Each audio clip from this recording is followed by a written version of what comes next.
Hello, welcome to the channel, and this time we are going to talk about a strain gauge. It's a special type of device or a sensing unit that is useful in quite a lot applications such as weighing scale, weighing machine, balance. It is also called as load cell, etc.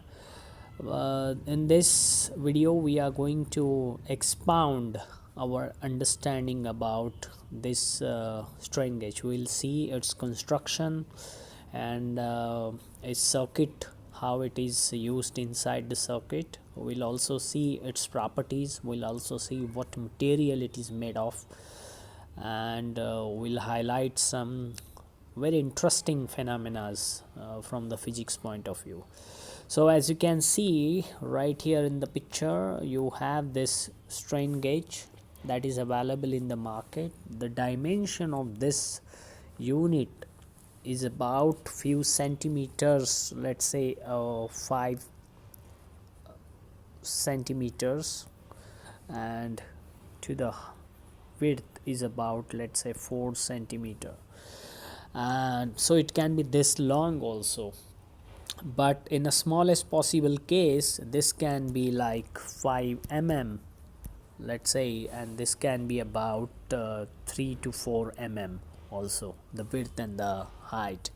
So it depends what kind of dimensions you want. They are available in various size, shapes, and different materials. So essentially the material that is used to manufacture this strain gauge is the electrically is the is the material whose resistance changes with respect to applied strain. That is why it is called as strain gauge. Gauge means we are measuring something, and that something is strain, so that's why the name comes strain gauge. Now you see there are pads available here, pad number 1 and pad number 2, across which you connect, let's say, your multimeter. Here you connect one terminal to this pad and second to this pad, then you can measure a resistance of this unit. So that is called as nominal resistance of the unit. Let's say it is about 1 kilo ohm, or let's say 10 kilo ohm. So the construction is like this. You see that these are in the serpentine manner. This is sensitive area of the strain gauge, and back to the pad number 2 it goes like that. This is sensitive area of the strain gauge, and when you apply a mechanical load such as, let's say, force, pressure, etc., so, or a stress, you stress this thin film or a foil. It is just the thickness of this foil is about, let's say, 0.5 mm, very thin, or even less than that. So when you apply a mechanical stress in the form of a force or a load or a pressure, then this sensitive area experiences a change in resistance and its effective value of resistance.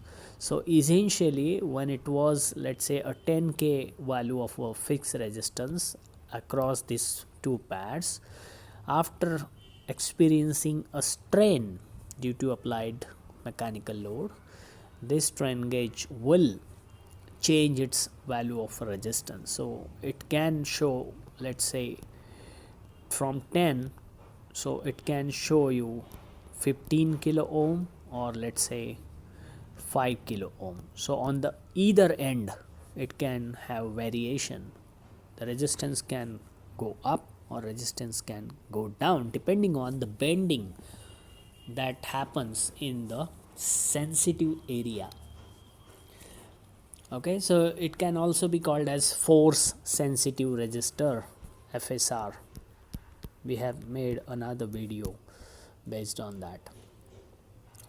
So will we have seen that, and it is made of the material which is which has resistive properties.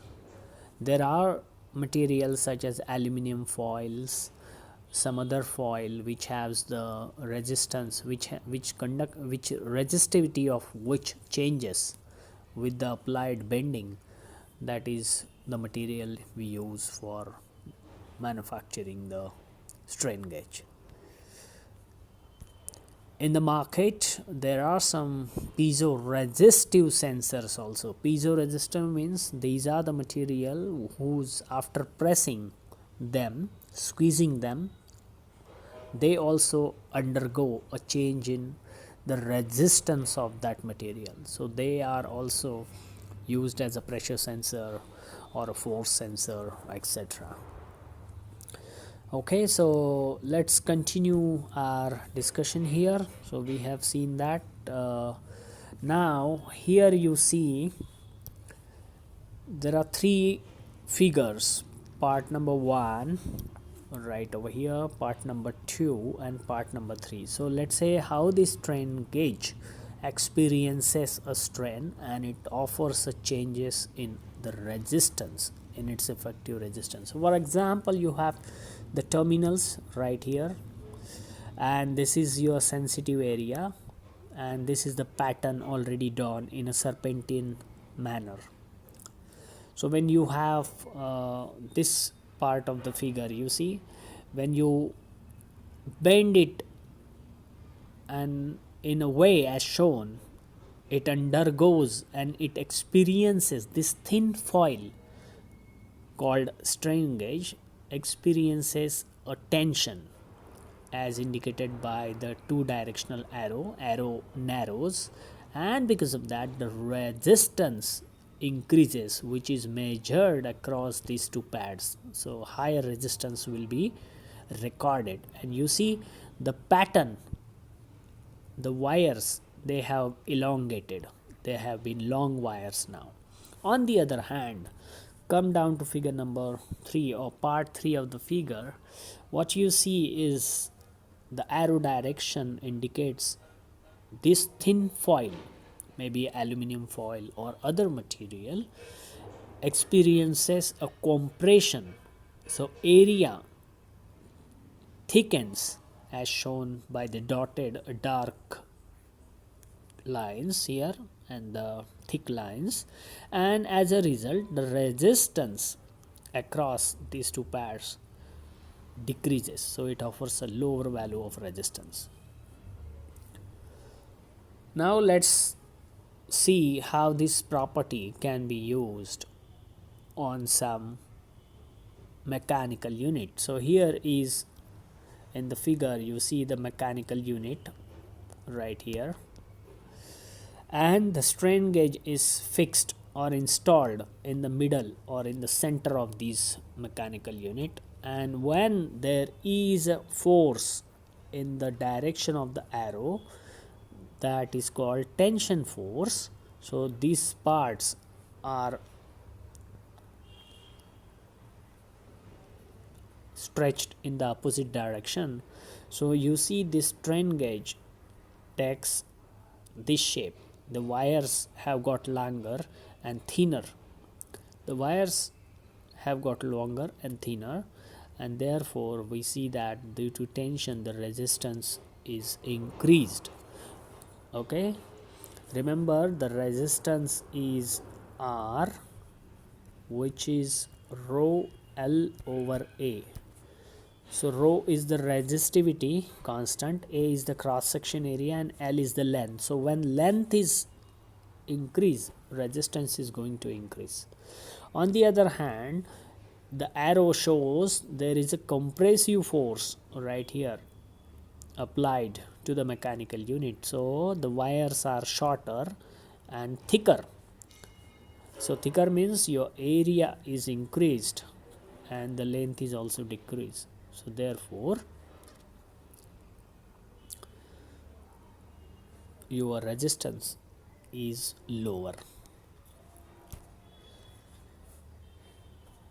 Now with this property you can actually use the strain gauge to build an electronic circuit, because that resistance change is to be converted into electrical voltage. So what you do here is you have a well-known circuit called as Wheatstone bridge.